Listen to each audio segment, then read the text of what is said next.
Successful people have a clear vision of a preferred future.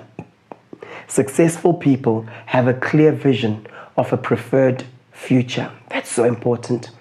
I like what Paul J. Mayer said. Whatever you vividly imagine, ardently desire, sincerely believe, and enthusiastically act on, must inevitably come to pass. I love that quote.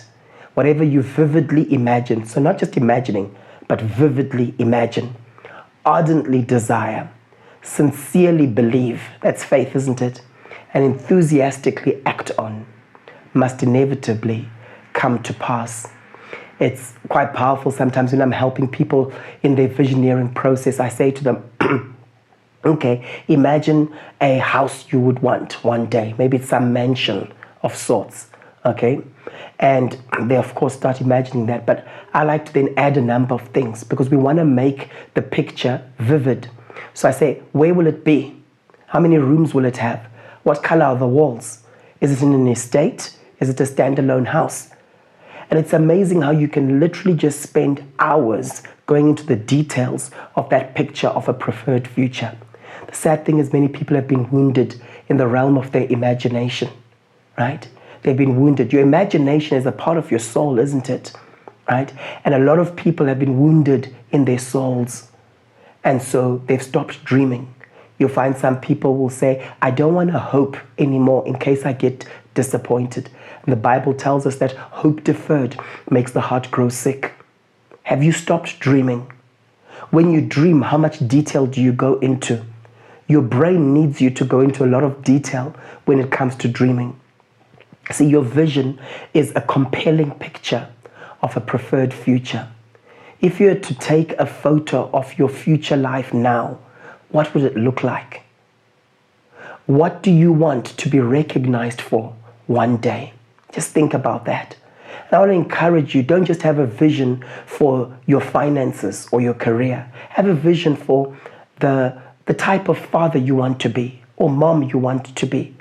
What are you doing with your kids? Right? In that future date. How is your conversation with your spouse in that future date? Make sure it's vivid. You see, many people have some kind of vision, but their downfall is that it's not vivid. It lacks clarity. And I believe that to accomplish great things in life, you need others to come alongside you. In order to enroll others, you must have a compelling vision. It's so important. If you look at some of the great organizations that have been created in the last couple of decades, great visionaries, and they were able to sell that particular vision. I believe that we need to do that as leaders. We need to do that as leaders over our families to paint that picture. Now, if you tell me that, Paul, I'm a leader, the first thing I will ask you is, where are you going? In other words, your vision. And the second thing I'm going to ask you is, who's following you? See, if your vision is misty in your mind, it'll be foggy in the minds of those following you. Do you have a God-sized vision for your life? Do you have a vision for all aspects of your life, including family, social, recreational? Or is your vision just limited to finance and career? These are things for us to think about. This is one of the unique features of being human. We can aspire. And I always say this, as human beings, we can aspire, we can dream, we can decide, this is my 5-year plan. This is what I want next year to look like. Last time I checked, my Great Dane dog didn't come to me and say, oh, here's my 5-year plan. Animals can't do that.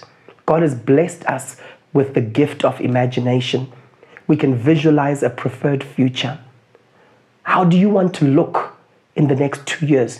What do you want your physical body to look like in the next 2 years? We can use our imagination to God's glory, and it's so important to do so. Now, I've learned that there are many barriers to visioneering that need to be overcome.